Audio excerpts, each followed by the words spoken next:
سبحان اللہ. مفتی عمران بشیر صاحب جاتے جاتے پھر آگے بات کریں گے. ایک کہیں قانونی ذہنیت ایک ماڈیفائڈ فارم میں اس انداز سے بھی آ جاتی ہے کہ بھائی آئی ایم ورکنگ ہارڈ، محنت کر رہا ہوں اس لیے مجھے وہ دے رہا ہے.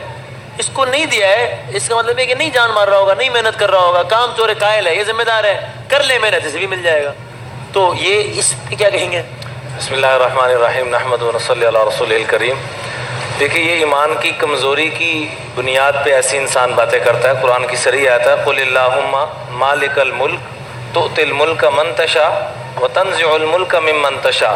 جسے چاہے وہ بادشاہ بنا دے، جسے چاہے فقیر بنا دے. وتعز من تشاء وتذل من تشاء. جسے چاہے عزت کے جولوں میں جول دے، جسے چاہے ذلت کی کھائیوں میں پھینک دے.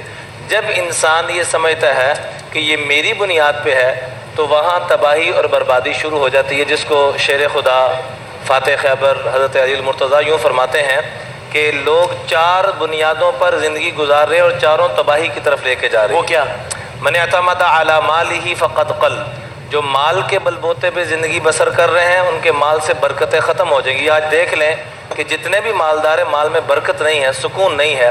من اعتمد علی علمہ فقد ضل. جو علم کے بنیاد پہ بلبوتے پہ میں بڑا جاننے والا ہوں وہ گمراہی کی طرف جائے گا.